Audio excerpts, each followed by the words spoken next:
Trust the flow. There's a freedom in love when you follow your heart. Together we are stronger. That's right. What you call yourself or where you come from. Woo! I'm excited right now. Welcome to love. Welcome to peace. Welcome to our community. Be who you are. Let your light shine. I don't care. I'm expressing myself. That's right, Kathy. Welcome here. You are welcome here. Breathe. Yes, yes, yes. I'm getting ready to do this.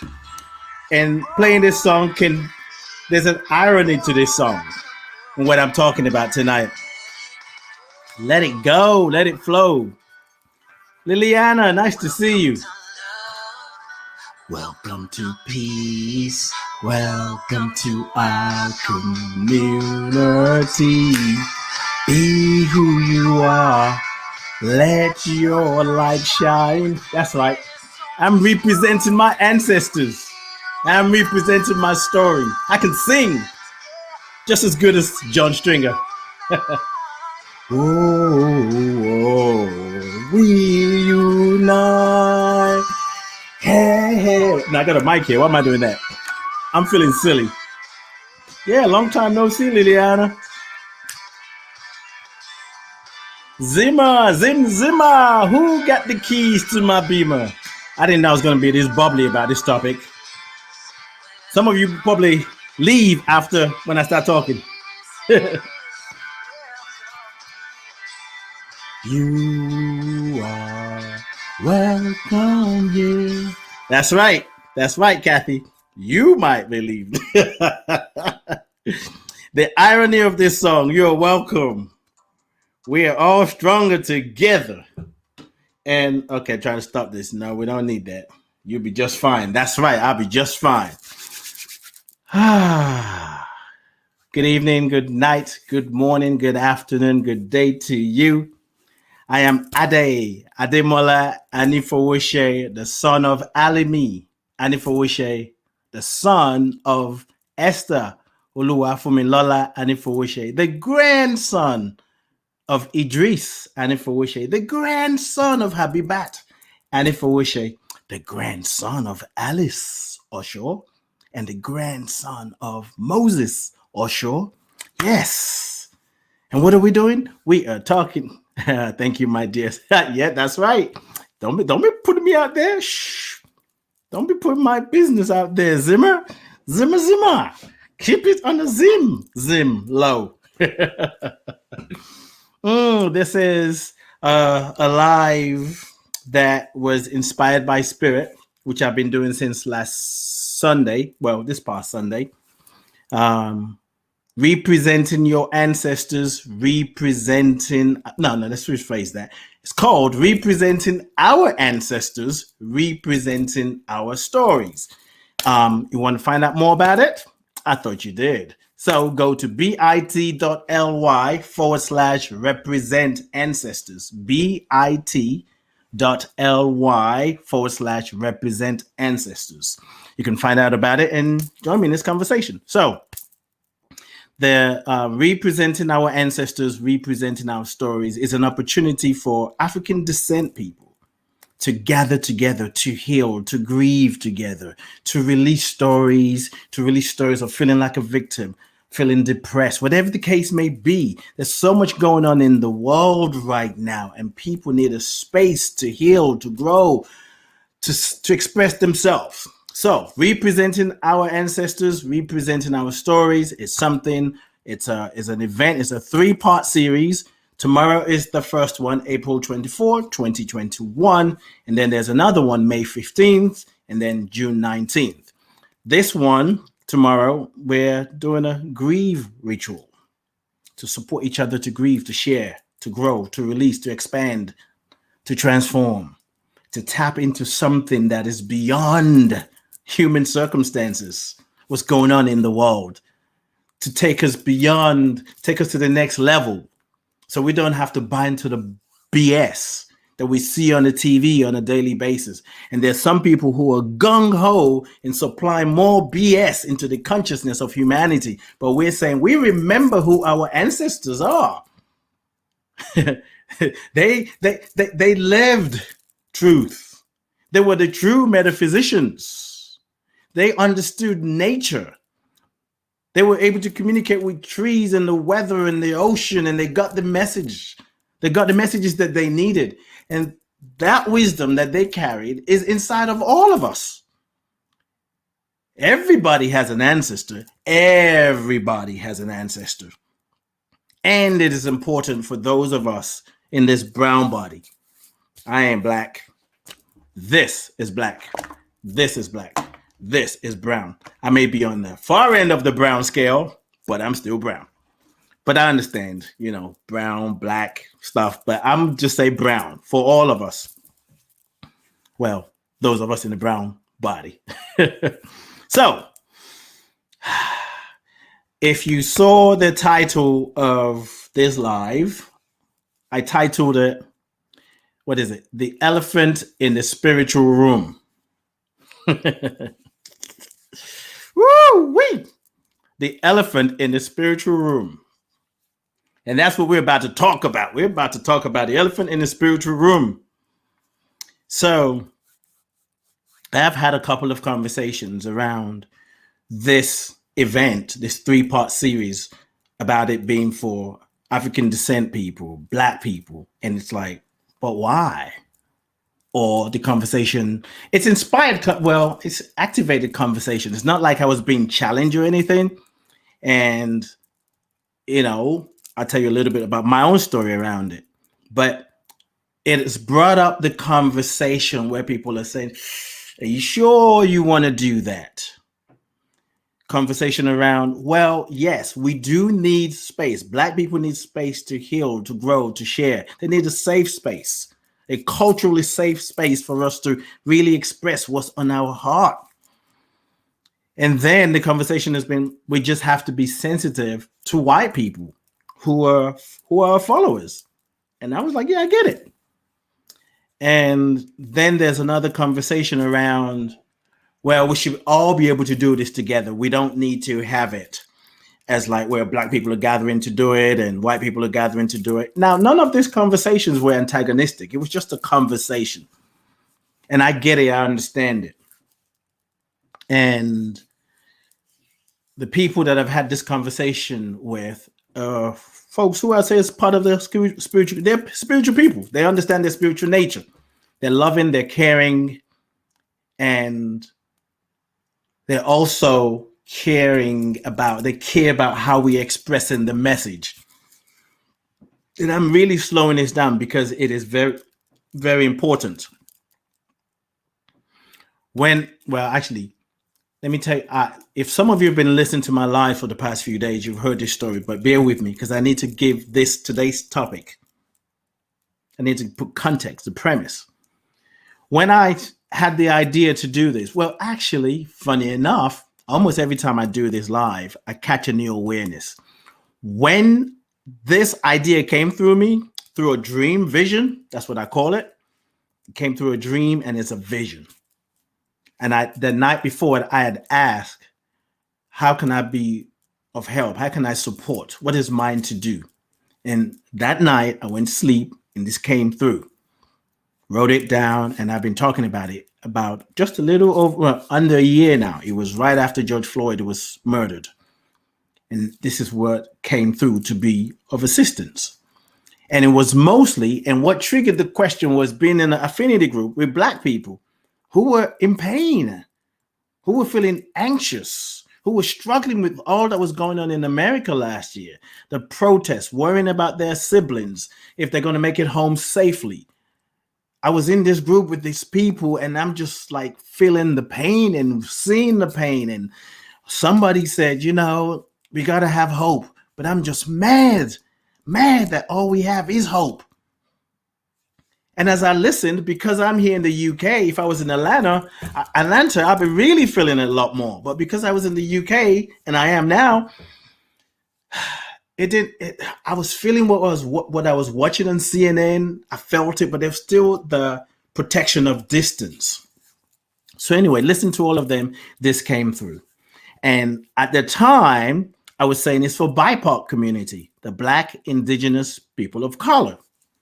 I spoke to a dear friend of mine who's part of Interplay, and just trying to get some ideas. And to be even more transparent was like, I knew this message, this information needs to be spread. It needs to be out there. I know where it came from. I stand on it.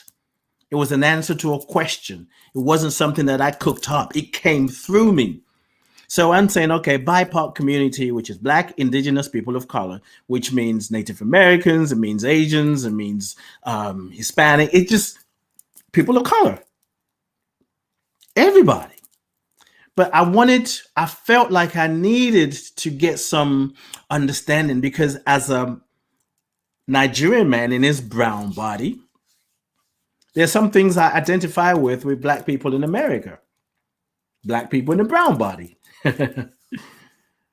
But I know that people of color, whether you're Indian, Chinese, Japanese, Arab, Arab, I don't know. Is Arab a race? I don't know. Arab? That seems like Arabic. That's anyway, you know what I mean. Middle Eastern, let's go there. Let me sound like I know what I'm talking about.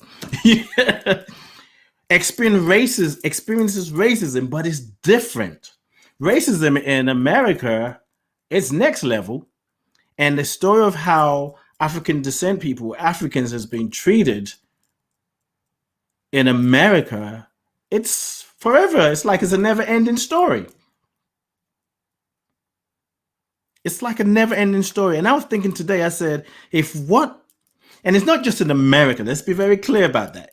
America is for me, my eyes really opened up. When I came back to the UK, I used to joke. I said, I've been radicalized in America, because I started to see things and hear things that I didn't even know about at one point. And is what I needed to hear. Racism happens over here. In UK is a little bit more quiet. Hey, KS, how are you doing, my dear sister? It's more quiet in the UK, and they want to deny it. They want to deny it so much that after the protests last year, after George Floyd was killed, they said, we're going to do an inquiry. We're going to see what's going on around race. About a month ago, not even a month ago, 3 months ago, they're like, the finding shows that UK cannot be considered a country that can't be accused of, like, this is that there's no longer systemic racism in the UK. I can't say what was in my head. Negro, is you crazy? That's a cleaner version of it. It's like, are you serious? What about people's lived experience?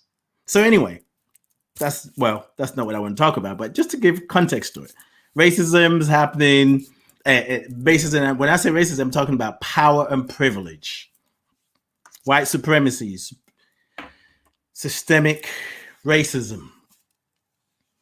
So anyway, I got so excited I forgot the point I was trying to make, but it'll come back to me in a minute. I know. So I met with a friend, and to just kind of, I think she's Japanese American. I can't remember now. No, she's not Japanese. She's Asian. And as we were talking, I trust her wisdom. I trust her insight.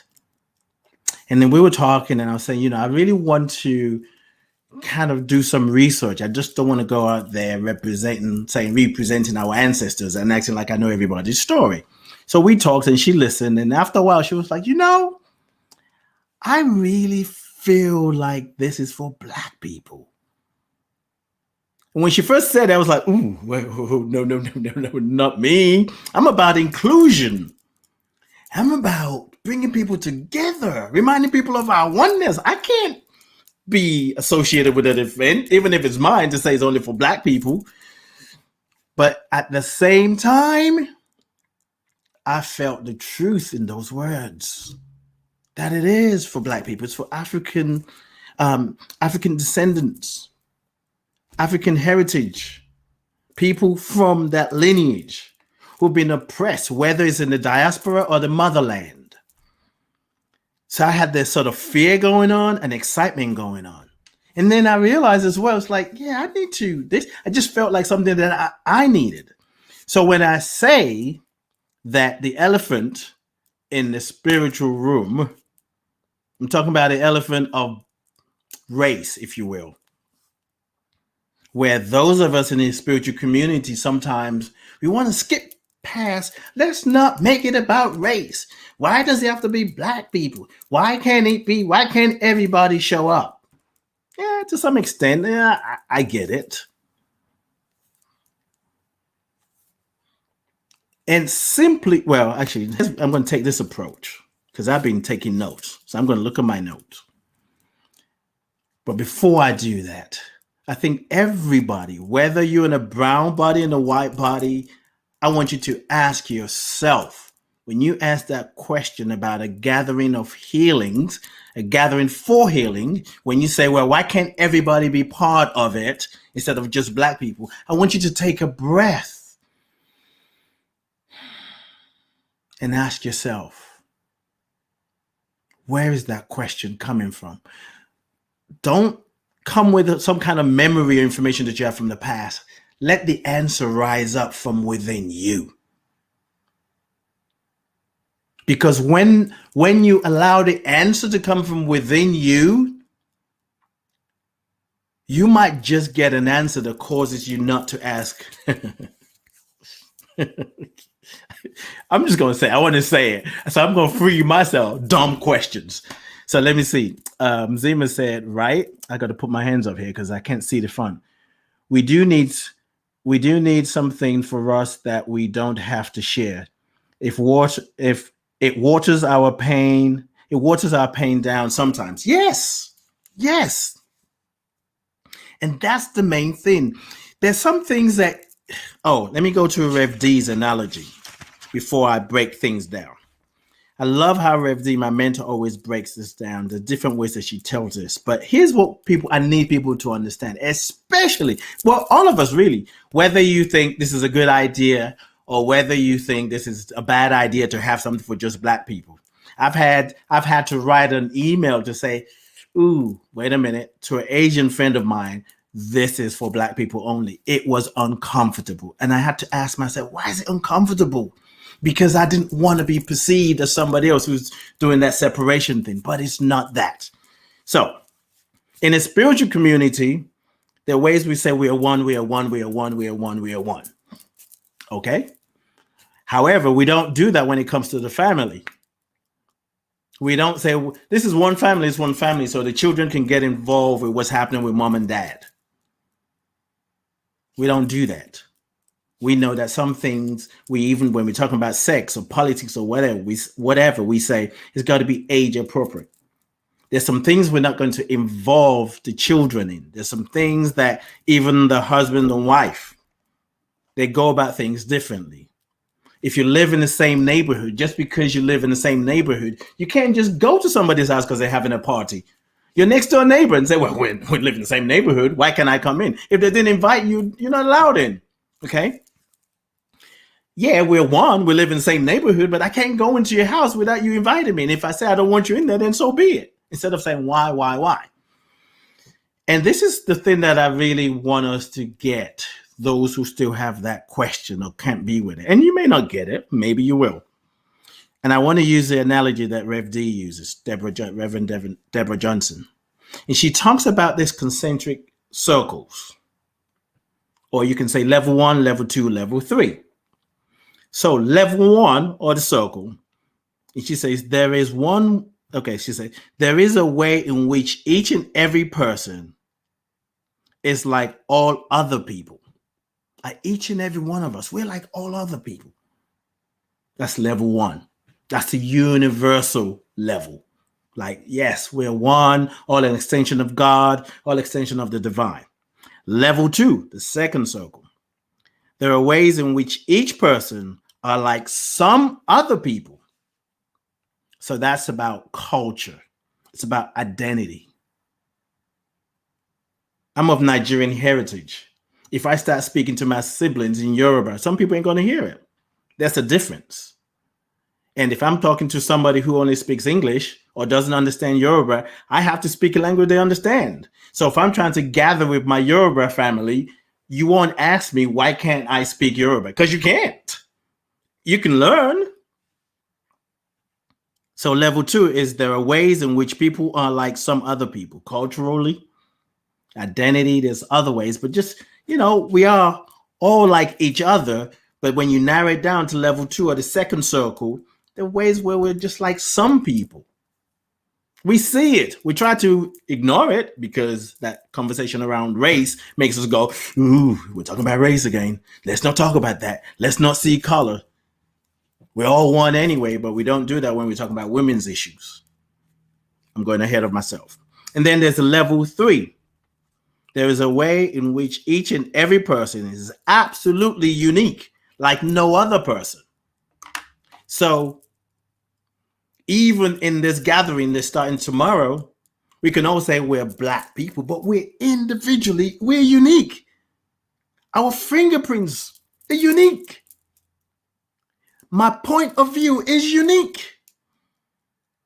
So the fact that my point of view is unique and I want to go on an adventure or particular healing journey, I need to be aware of the people who are on that journey with me. And let's not fool ourselves. Just because we're gathering as Black people doesn't mean we see the world the same way. So rather than kind of say, well, why do Black people need their own space? Why can't we all get together? Listen to me. Linda, listen. The question itself is flawed. You might want to ask, what is it about? Now, you can ask, why is it just for Black people? You can ask, but make sure you're asking from a place where you want to understand. Here's something I want to throw at people who are asking the question, may even feel triggered. I was triggered to say this is a Black event, but not anymore, because I'm listening. I've been listening to this call, and I know this representing our ancestors, representing our stories. It's far bigger than me. I have a responsibility to deliver, to speak what I'm being told, what I'm receiving. And I'm done playing small. And the truth is, the more I say yes to what I'm hearing and what I'm getting, the freer I'm going to be. I won't have to be worried about, I want to feel free. I want to feel confident. I want to abundance. No, the minute any one of us, all of us start to listen, we don't even need all of us. The way the world is right now, too many things are going on that we're just listening to our own intellect. But we got to create spaces for people to get still and talk about their pain and talk about their trauma and talk about their abuse and talk about places where they're being assaulted. It's not about gathering together to talk about what the white folks are doing and what the president is doing or whoever, the prime minister. No, it's a place we're coming together to heal. Now, here's a thought. When we're talking about women's issue, when you think of the Me Too, one of the things that we heard, I know I heard it, maybe you didn't hear it, but one of the things that I heard is we must believe women. We must believe them. If someone said they were raped or they experienced sexual assault or they were abused somewhere, sexually abused, we must believe them. And everybody said, yes, everybody, generalizing. Most of us in our right mind said, yes. If someone who's been having suicidal thoughts said they've been having suicidal thoughts, we're all educated, trained, conditioned to believe them, to take it seriously. And in most cases, action is taken. When someone said they've been having suicidal thoughts, action is taken immediately.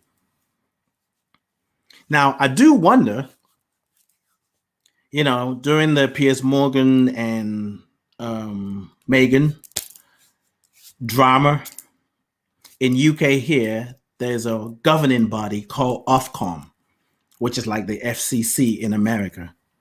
And apparently they got probably the highest complaints ever, or it was definitely high up there. And some of the things that I heard that I even wondered, well, I wondered about it, but some of the things I heard was the complaint that no, they didn't say most. I'm not making up stories now. But what I heard was people were complaining that Piers Morgan was saying he doesn't believe that Meghan had suicidal thoughts. And I wondered, I wonder if that was most of the complaint was about that.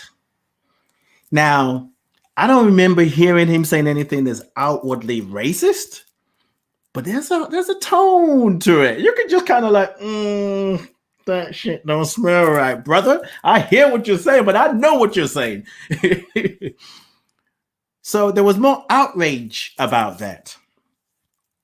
When something happens to children, we say, believe them.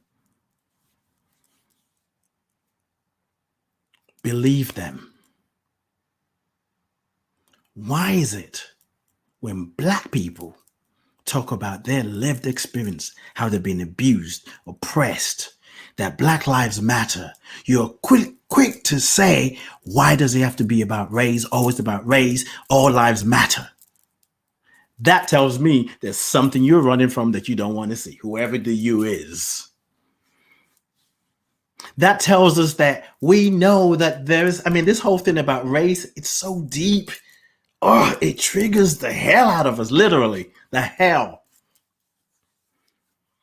So for me, I don't have to defend this event. That's not what I'm doing, because even after when I did the live last night, I was like, I don't know what I'm going to talk about tomorrow. And I just said, okay, Spirit, whatever it needs to be, let me know. In the spiritual community, we like to do, we all one. We all one. But we all one when we go to all you can eat. We eat all kind of different meals. We don't just take one and say, well, it's all the same because it's all food.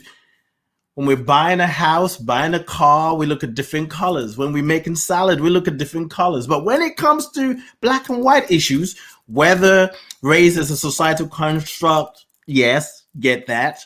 But that construct has been used to oppress, to kill people, to minimize people, to do all sort of things that I don't even think we're getting most of. Some of the things we're seeing in the news, on TV, that we're hearing about is the tip of the iceberg. Because human beings, and I'm talking about human beings now, are capable of doing some crazy ass shit. Said aid and then say shit, right? Terry said, yes, don't minimize the story. You better say that loud for the people at the back. Kathy said, how about a woman's retreat? You certainly know I understand the power of that. That's right. That's right. So nobody's going to object to women's retreat because there's no trigger around it. So it comes around that, sometimes the spiritual community, we just use spiritual bypass. Like, we're sounding intelligent. Well, why do we need it? Spaces. Anyway, which reminds me, Kelsey, a friend of mine, and also an interplayer, wrote an article maybe about 4 years ago. And it was called something like, I think I pulled it up. I did pull it up this morning. And let's see. Oh, here it is. Why people of color need spaces without white people. So yeah, this was about 2018. And this article that Kelsey wrote generated a lot of discussion and conversation and pushback. I had a friend who said, but why does it have to be about color? She's white. Why does it have to be about race? I was shocked. I was hurt. I was sad because I thought she even got it. She understood. We actually set a time to talk because I had to give myself some time before I talked to her because I felt like, woo, I do not want to rip into her. Because not only was I sad, I was angry. I was mad. It's like, you two? and you're in the spiritual community, and I hear you talk every week and talking about being compassionate to people's needs and what people are dealing with, and now you're saying, why does it have to be about race? When anybody says that, you know they're trying to avoid the truth. So, what else do I want to say about this? Why do we need black spaces? Spaces for people of color? Spaces that doesn't include white people? Is because just by the mere fact of this color of your skin, it can be triggering, and vice versa. I live in a town where I've been here now. Some of you be like, so why did you move there? Since January, this is the 4th month now. I have seen 1, 2, 3, about 5 black people. I saw a sister yesterday, and she may have been one of the 5 that I thought I saw. I'm not sure if she's new, but I remember saying to her, I said, "Oh, it's so good to see you." She smiled. She said, "Nice to see you." I said, and you know what I mean? When I go out, I get the look. Now, it's not like they're judgmental. They might be. I don't know what they're thinking, but I get the look where people kind of like look at me. I actually saw one woman one time. She looked at me. She was like, literally like she saw a ghost. Sometimes I say hello. Most times I say hello to people, and sometimes people acknowledge me. I'm like, oh, okay. I get to deal with my own prejudice, my own judgment that I'm projecting on them. And then I have to say, you know what? I ain't got time to be thinking that thought. I got other thoughts. I just want to clear my own head. So when you have spaces for black people to share their own pain, their own pain, what they're going through, it's safe enough to speak their truth without having to water it down, without having to Cheryl you. What's her name? Is it Cheryl? The lady on the talk in America who had to break things down for Sharon Osbourne. Like, she had to tone it down. Black people have to code switch so many times. I know people at work where something happens and they're mad, but they want to reply, not necessarily unprofessionally, but they have to remember that, okay, I'm going to address this issue, and I also don't want to come across as angry. The truth is, as a white person, you want somebody you're working with have a space where they feel safe. The people, there are folks who don't feel safe and end up going postal. I have yet to see anybody that goes postal as a black person. I'm gonna leave that right there. So maybe we can all learn from one another that we need black spaces, we need women's spaces, we need white people need their own space so you can have your own conversation. And that what we have to understand, this space is not just to just bicker and gossip. This is I'm talking about spaces to grow, to express, to be vulnerable, to get in touch with parts of you. When you go to a therapist, that's what's happening. You want your co-workers to feel like they were able to take off that heavy load and what they're seeing and the constant fear or worry of their children. You want that to happen. Because if that doesn't happen, then this oneness idea is going to be unstable, because part of the oneness, there are people who are in pain, pissed, angry because of how they're being treated. Zima said, the idea of everyone feeling safe scares a lot of people. I don't even understand that. And you're right. I don't understand that. If we're talking about creating a world that works for everyone, don't you want people to be safe? There's a quote in the Sacred Yes by Reverend Deborah Johnson, and was part of the Letters from the Infinite. It's not really a quote, but something that said, I'm paraphrasing, when your safety is causing other people to feel unsafe, that's not safety. That's not safety. That's not the right word. I don't have the Sacred Yes here. But if we're talking about we're one, then we got to open our heart to listen to the ones. Kimberly Siobhan said, exactly, that's what we are as brown people. Hold on, let me read that again. That's what we are as brown people are trying to figure it out. Why does it have to be about our race? Yes, exactly. Black people is like, wait a minute, I'm human. In America, they're like, I'm an American citizen. You're saying go back home. Where? Ohio? Atlanta? What are you talking about? So anyway, oneness would require change, and some people are not ready to do the work and change. You're so right, Terry. Oneness requires change. We are one family, one love. It requires change and transformation. It is going to cause your heart to break open. And that's why people do spiritual bypassing. Yes, Zima. So you know a spiritual path, a spiritual journey, living life awake, being woke. It's more than just a label. I'm woke. I know what's going on in politics. No, being woke is waking up the truth in your own heart so you can get in touch with your own pain, with your own suffering, with your own abuse, sexual assault, and getting help. That will wake you up quicker because you get in touch with the rawness within you, tenderness within you, that when you address that sometimes you're afraid to show up. Sometimes you're afraid to speak up.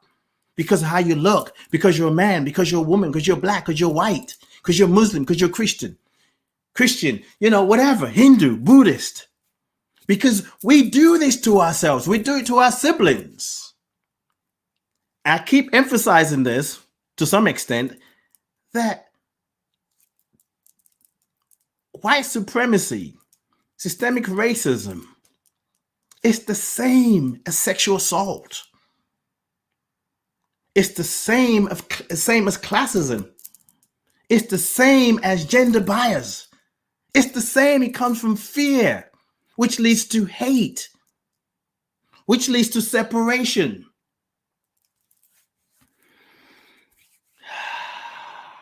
Unity and oneness is God's divine plan. And that's why we're here. You're right, Kathy. That's why we're here. To be the physical representation of that. To heal what happened in the past, heal the past in the present. So I think I'm complete. Whoa, I went longer. I wasn't even looking at the time.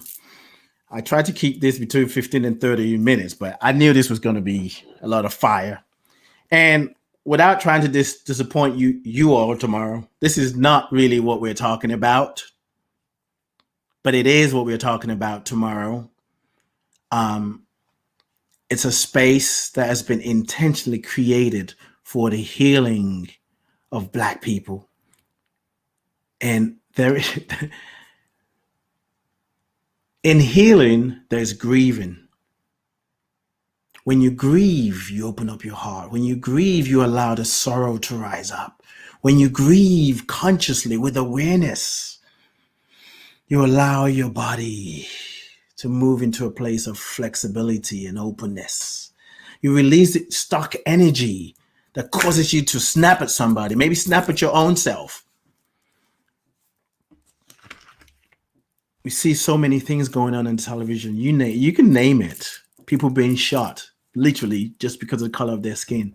A police officer can get off by saying, I was scared for my life. You were scared for the life of the person you killed didn't have any weapons.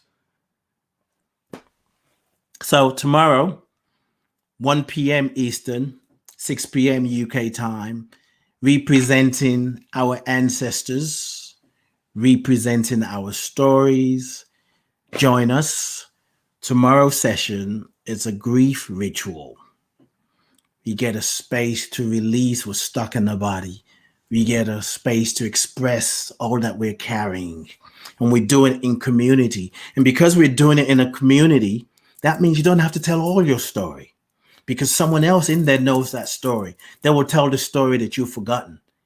were reminding one another that our ancestors, their stories is far more than they were oppressed, they were abused, they were enslaved, they were greedy, they sold their brothers and sisters for money, for gold. There's more to them. They are the physical representation of the divine, which you are, which I am. Check this out before I go. Oh, let me tell you about the website, Representing Our Ancestors, Representing Our Stories, bit.ly/represent ancestors with an S. Join us tomorrow. So check this out for a minute. If you go 12 generations back, it took 4,096 people for you to be alive today. So you have your mother, you have your parents, your grandparents, your great-grandparents, your great-great-grandparents, and keep going back. Just go back till you get to the 12th generation. 4,096 people for you to be alive today. You're connected to them. Your consciousness is connected to them. This is consciousness work. So their stories, their experiences, their visions, their dreams, their joy is in you too. Some of the things that you're dealing with, that I'm dealing with, that we're dealing with, is looking for an outlet. So sometimes we think, oh, I don't have confidence. I don't love myself. I'm not assertive enough. Maybe it's not even yours. Maybe it's an energetic imprint that's been passed down through DNA, through your genetics. So when we consciously make room to heal, we allow the hidden truth, the stories that want to be spoken, without even using words, to just find an outlet and be received with love and light. So we're not judging what we've been carrying. So tomorrow is a grief ritual. And the one in May, the second one, is we're telling a new story. We're rewriting our own story. We're representing our stories as a divine expression, an expression of a divine, as spiritual beings, not telling a story based on, well, I am not that because you said I'm that. No. We're just going to starve that bullshit. Just starve it by taking your attention away from it. I'm not talking about ignoring it. You recognize it's there and you just amplify your greatness, the wisdom, the love, the beauty. There's nothing about spiritual qualities that's passive. To love takes courage. It takes heart. To be joyful takes heart, especially in times like these. It takes heart. It takes heart and soul to be courageous, to be authentic, to tell the truth,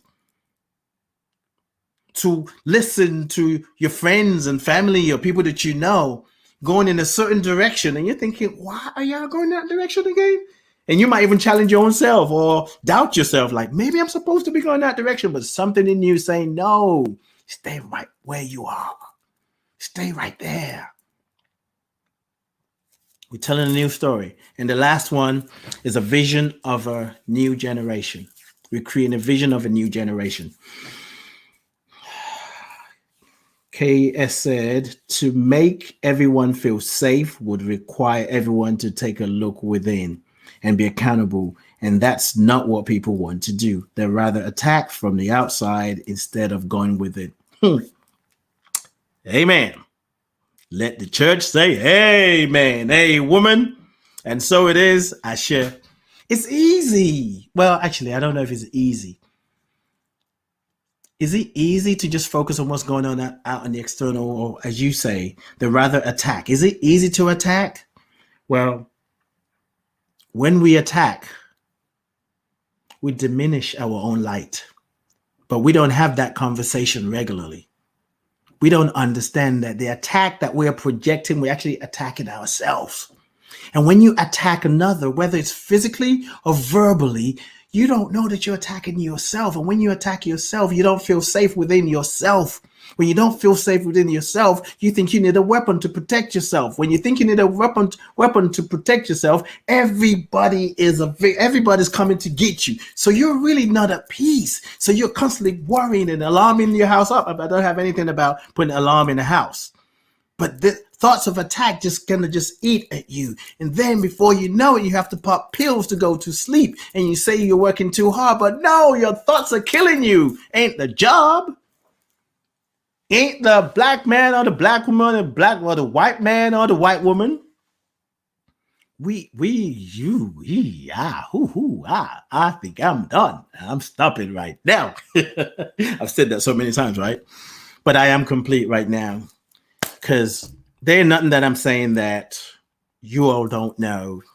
And there are those of us, just because we're in a spiritual community doesn't mean we think alike. We have different ways of kind of going around things because it's uncomfortable. It was uncomfortable. It was uncomfortable for me to send an email a few days ago to a friend of mine who's Asian. I was like, I was like, how do I tell her?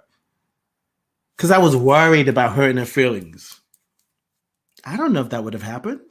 I did. I crafted my email and I said, well, this one right now is for Black people. And I feel like the next one I do would be for BIPOC. I don't know. If Spirit tells me to do the same thing that I've done, it's not just me, actually, by the way. Tomorrow I have Queen Michelle Jordan joining me. The sister packs a punch, her voice. We're cooking up some stuff. I'm actually excited. And people are registering, and I'm so grateful. And especially moving myself out of the way.